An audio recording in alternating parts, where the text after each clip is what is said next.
Hello friends, सॉल्वी देके में आपका स्वागत है। मैं अमित कुमार। दोस्तों, कैसे हैं आप लोग।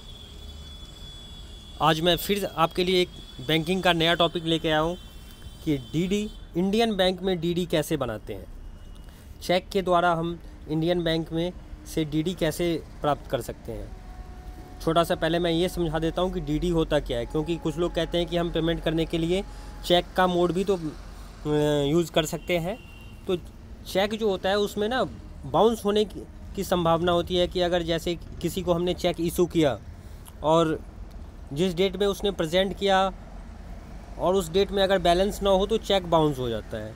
लेकिन डीडी में ऐसा नहीं है। डीडी जब डीडी बनाते हैं तो पेमेंट उसी वक्त में डिडक्ट कर लिया जाता है और जब हम नेक्स्ट टाइम में डीडी को प्रेजेंट करेंगे बैंक में तो सेफली क्लियर हो जाता है। उसमें बाउंस जैसा कुछ भी नहीं होता है।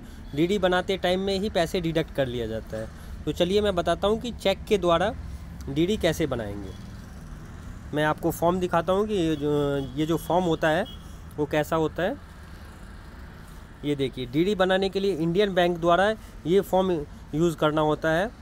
इसके साथ आपको एक चेक भी भरना होगा। तो पहले मैं आपको बताता हूँ कि चेक कैसे फिल करना है, फिर उसके बाद आपको मैं इस फॉर्म के बारे में बताऊँगा।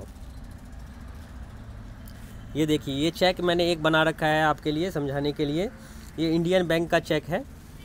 डीडी बनाने के लिए हम लिखेंगे ऊपर में योर सेल्फ फॉर डीडी। जो भी अमाउंट मेंशन होगा, जैसे मुझे 65,000 का बनाना है तो मैंने 65,000 ओनली लिखा हुआ है। ये यहाँ पे डेट डालेंगे विदाउट कोई कटिंग। यहाँ पे सेफली आप साइन करेंगे। साइन में कोई करेक्शन नहीं होना चाहिए। डेट में कहीं भी डबल निशान नहीं होना चाहिए। ओवर राइटिंग नहीं चलेगा। फिर इसके बाद हम फॉर्म भरेंगे। ये दोस्तों डीडी का फॉर्म है। ये देखिए, यहाँ पे कह रहा है कि क्या करना है। तो मैंने पे ऑर्डर पे लिख रखा है, पे ऑर्डर। नीचे चेक पे मेरा पेमेंट का मोड जो है वो चेक है, चेक मैंने लिख दिया। और ये डेबिट माय अकाउंट नंबर, जिस अकाउंट से डिडक्ट करना है वो अकाउंट नंबर यहाँ पे लिख दिया है मैंने। उसके बाद यहाँ पे डेट भरेंगे।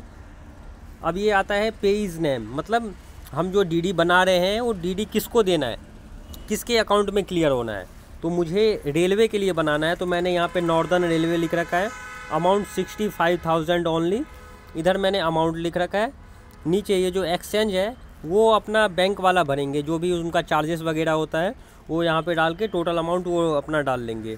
नीचे यहाँ पे आ रहा है पेबल एट, मतलब ये जो चेक है, ये जो डीडी है, सॉरी, ये डीडी कहाँ प्रेजेंट करना है। दिल्ली में करना है, महाराष्ट्र में करना है, जहाँ भी ये डीडी क्लियर होगा ये हम यहाँ पे डीडी पेबल एट वो लिख देंगे। जैसे मेरा दिल्ली में ही पेमेंट करना है तो ये दिल्ली मैंने लिख दिया।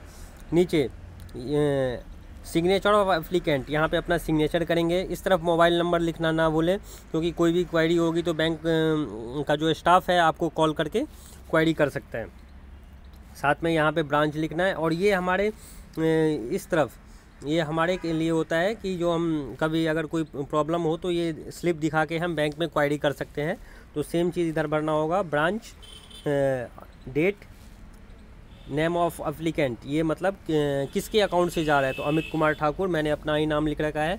नेक्स्ट नीचे पेज नेम, मतलब किसको हम दे रहे हैं, नॉर्दर्न रेलवे।